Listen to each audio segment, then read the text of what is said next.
Canal Antena Gospel é com você, atualizando teu caminho de fé. Se inscreva e deixa o like então. Juntos vamos espalhar essa canção.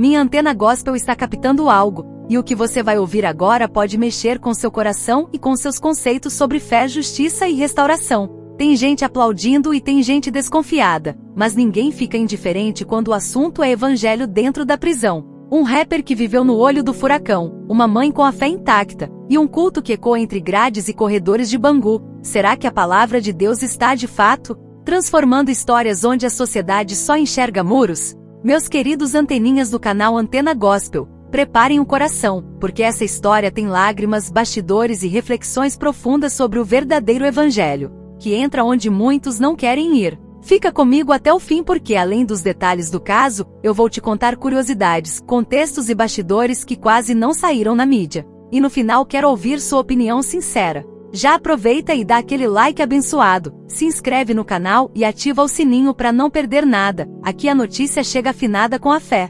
Introdução. Nos últimos dias, o Brasil viu um movimento diferente nas redes e nas manchetes. Oruan, rapper conhecido no trap nacional, está vivendo um capítulo de quebrantamento e silêncio, não em estúdios, mas dentro de uma cela. Segundo o relato emocionante de sua mãe, Márcia Gama, que o visitou no fim de semana, o filho estava sereno, sorridente e tocado por algo que não é beat, mas espírito. É o verdadeiro evangelho que entra na prisão, teria dito ele após um culto realizado dentro do presídio. A fala, compartilhada por veículos de notícias e páginas que acompanham o universo gospel e de entretenimento, reacendeu um debate antigo e sempre sensível. Qual o papel da fé na ressocialização? E mais, o que é, afinal, esse tal verdadeiro evangelho, quando a realidade é dura como concreto e ferro? Ao mesmo tempo, a situação jurídica de Oruan segue tensa. O rapper se apresentou no dia 22 de julho, após um mandado de prisão preventiva, e foi classificado pelo sistema prisional do Rio com grau elevado de periculosidade, segundo reportagens. O caso envolve acusações diversas, incluindo tentativa de homicídio qualificada contra policiais, entre outras apurações que ainda correm na justiça. Aqui nosso compromisso é com os fatos. A gente informa o que é público e verificado, sem atropelar a presunção de inocência, porque justiça se faz no fórum. E juízo final é com Deus. De lá pra cá, vieram mudanças na rotina carcerária do artista. Reportagem da Agência Brasil registrou a transferência para uma cela coletiva, movimento que coloca o rapper em outro tipo de convívio e, por consequência, em outra ambiência espiritual, onde há mais gente, há mais histórias, mais conflitos, mas também mais oportunidades de ouvir e ser ouvido, inclusive sobre fé, esperança e arrependimento. É nesse cenário que o tal verdadeiro evangelho ganha corpo e eco. Minhas anteninhas abençoadas, vamos por partes, com calma e fidelidade aos fatos. A fala de Márcia Gama na saída do presídio é daquelas que levam qualquer mãe crente às lágrimas. Ela contou que viu o filho sorrir, abraçou, falou de força e esperança, e que até sentiu o coração do menino batendo quando ele adormeceu ao seu lado durante a visita. Em meio a um ambiente pesado, a mulher relatou momentos de paz. O ponto alto? Um culto realizado dentro do presídio, diante do qual Oruan teria dito que aquele é o evangelho necessário, o evangelho que entra na prisão. Não é discurso de palanque, é confissão de quem está do lado de dentro. Isso está em diversos relatos publicados por sites de entretenimento e por portais que acompanharam o post da mãe. Para além do registro familiar, há um pano de fundo que não dá para ignorar. Oruan, que cresceu em uma família com fortes referências cristãs, a mãe é evangélica e a irmã canta louvores, manteve proximidade com o pastor Marcos Pereira, presidente da Assembleia de Deus dos Últimos Dias, ADUD. Em março, antes de toda essa reviravolta, o pastor publicou foto ao lado do rapper, chamando-o de afilhado e afirmando que ele é um escolhido de Deus.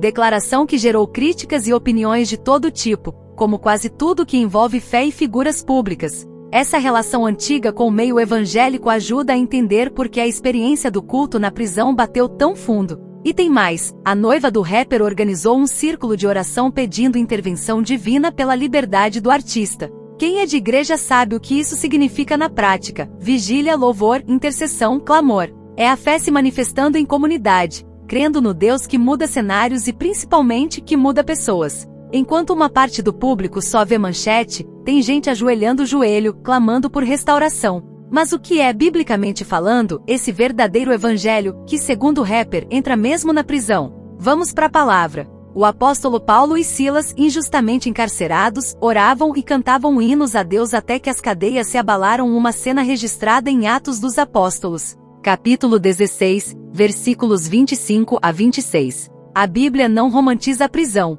mas revela que Deus visita os cativos, abre portas, liberta por dentro antes de libertar por fora. O salmista também declara: perto está o Senhor dos que têm o coração quebrantado, no livro dos Salmos, capítulo 34, versículo 18. E Jesus, nosso mestre, cravou: se o Filho vos libertar, verdadeiramente sereis livres, no Evangelho de João, capítulo 8, versículo 36. Evangelho verdadeiro é esse que alcança o homem no pior dia, que conselha, corrige, consola e chama ao arrependimento, sem fazer vista grossa ao pecado, mas sem negar graça ao pecador. No Brasil, essa presença do Evangelho entre grades não é um acidente de percurso, é direito garantido em lei. A Lei de Execução Penal prevê assistência religiosa ao preso, com liberdade de culto e participação em serviços organizados no estabelecimento penal. Isso não é jeitinho, é política pública reconhecida. Se a gente acredita na ressocialização, não dá para excluir a dimensão espiritual do ser humano. E se tem culto acontecendo em Bangu, é porque a legislação abre a porta, e comunidades, pastores, voluntários atravessam. E sabe o que isso significa na prática, minhas anteninhas? Significa que o evangelho vai onde a vida está doendo. Vai ao corredor escuro, entra na cela úmida, senta na cama de concreto e diz: filho, ainda dá tempo de escolher outro caminho. Não é show, não é marketing. É café amargo de manhã, Bíblia gasta de tanto passar a mão, oração sussurrada para não chamar atenção, um louvor desafinado mas sincero. É nesse ambiente que muita gente decide mudar, e que outros tantos, infelizmente, só fingem. A grande prova do verdadeiro evangelho não é o post bonito, é a transformação constante e consistente lá dentro e aqui fora. Do ponto de vista jornalístico, volto ao chão dos fatos. Oruan se entregou em 22 de julho, depois de um mandado de prisão preventiva, e responde a acusações formalizadas, entre elas a de tentativa de homicídio qualificada contra policiais, além de outros crimes que a imprensa listou com base em documentos oficiais. Em termos de custódia, houve registro de classificação de periculosidade elevada e, mais recentemente, a indicação de transferência para a cela coletiva, como informou a Agência Brasil. Repito, informar não é condenar. Nosso papel como imprensa gospel é dar contexto sem sentenciar a alma de ninguém. Cada acusação deve ser analisada no devido processo legal. Cada testemunho espiritual deve ser visto com alegria e prudência. E aqui entra um ponto que os olhos de fora às vezes não percebem. Culto na prisão não é passeio. Para autoridades, exige logística, segurança e critérios. Para líderes religiosos, exige preparo bíblico, psicológico e ética pastoral. Em muitos estados, há núcleos de assistência religiosa estruturados, com cartilhas específicas para orientar como essa presença deve acontecer, sem ferir direitos e garantindo o respeito à pluralidade de crenças. O objetivo não é converter à força, mas oferecer cuidado espiritual a quem quiser. E isso, quando bem feito, diminui tensão, previne violência. Dá um norte para quem vai sair e precisa recomeçar sem repetir velhos passos. Minha antena gospel está captando algo também no subtexto, ao dizer que o culto é necessário e que ali entra o verdadeiro evangelho.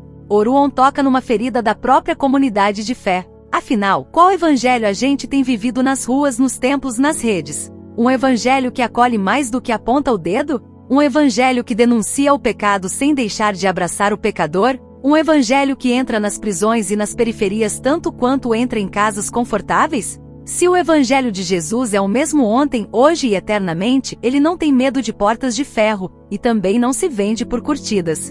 A ligação do rapper com o pastor Marcos Pereira, figura conhecida por atuar há anos em evangelismo carcerário, ajuda a compor o quadro. O líder da ADUD esteve com Oruan meses atrás e chamou de afilhado, afirmando publicamente crer em um chamado de Deus para a vida dele. Isso gerou críticas, claro. O público divide-se entre os que interpretam como cobertura espiritual e os que entendem como exposição indevida. Em qualquer caso, fica uma pista: Deus tem o hábito de chamar gente improvável, e a história bíblica transborda exemplos de Davi a Paulo, passando por um punhado de pescadores sem diploma. Não é romantização de crime, é realismo da graça. Do outro lado dessa história está uma mãe. Márcia Gama não é celebridade por profissão, é mãe por vocação. Seu relato: vi ele sorrindo, senti o coração dele batendo, estou muito feliz, revela duas potências que a Bíblia reconhece: amor e esperança. Quem já levou filho pródigo no coração sabe que a fé da mãe empurra montanhas. A Bíblia fala de mães que choram, de viúvas que insistem, de mulheres que tocam na orla do manto e cruzam a multidão.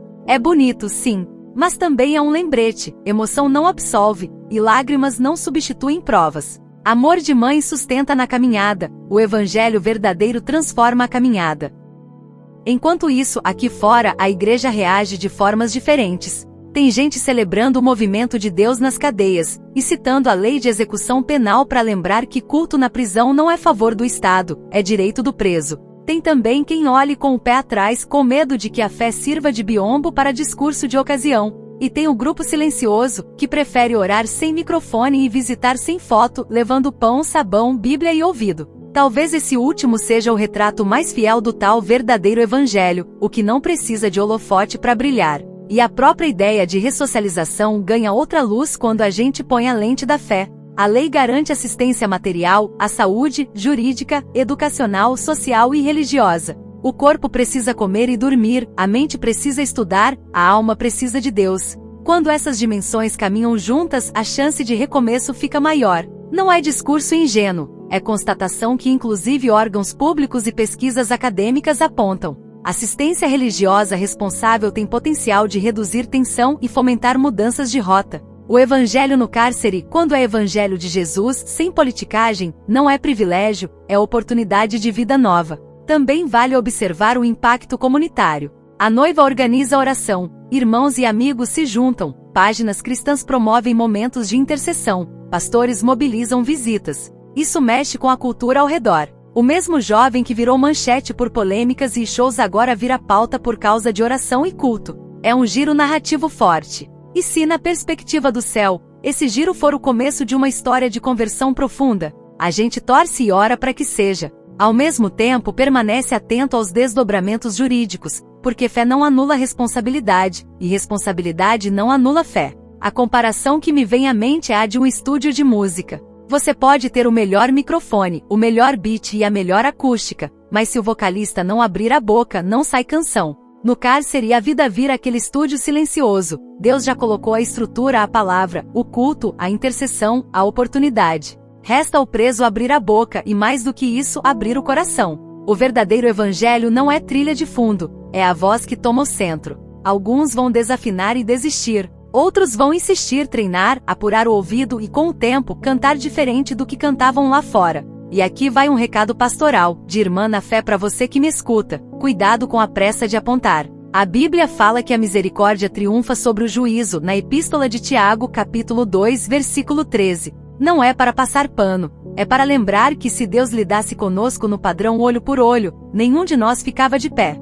O evangelho verdadeiro é faca e é bálsamo, corta o que está apodrecido e cura o que está doendo. Interação e encerramento. Minhas anteninhas abençoadas, agora eu quero muito ouvir vocês. Quando você escuta alguém dizer que o verdadeiro evangelho entrou na prisão, o que isso desperta no seu coração? Você acredita que cultos e assistência religiosa no cárcere são instrumentos reais de transformação? Na sua opinião, como deve ser a postura da igreja diante de casos assim? Mais oração e presença, menos holofote e julgamento. E como equilibrar a esperança da fé com a firmeza da justiça, sem confundir as estações? Esta história é um convite à reflexão. Não é sobre fama, é sobre alma. Não é sobre passar pano, é sobre lavar a roupa no tanque da graça e torcer no varal da responsabilidade. Se o Evangelho é de Cristo, ele continua atravessando corredores sombrios, suavizando corações endurecidos e tirando pedras das mãos de multidões apressadas. Evangelho verdadeiro não tem medo de Bangu,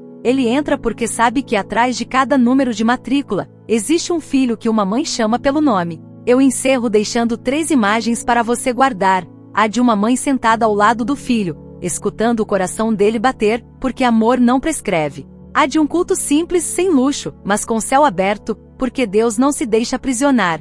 E a de um jovem que entre acusações e esperanças, percebe que precisa do Evangelho justamente ali, na hora e no lugar em que a vida apertou. Se isso não é Evangelho de verdade entrando na prisão, eu não sei o que é. Agora, se este conteúdo falou com você, curte, compartilha com aquele amigo que ama debates sérios com o olhar da fé, e se inscreve no canal. Aqui a gente traz notícia com respeito, reflexão com Bíblia e bastidores com responsabilidade, sempre com o coração voltado para a verdade e para a graça. Eu sou a sua narradora do Antena Gospel e sim, minha antena continua captando o que Deus está fazendo onde ninguém quer entrar. Até a próxima!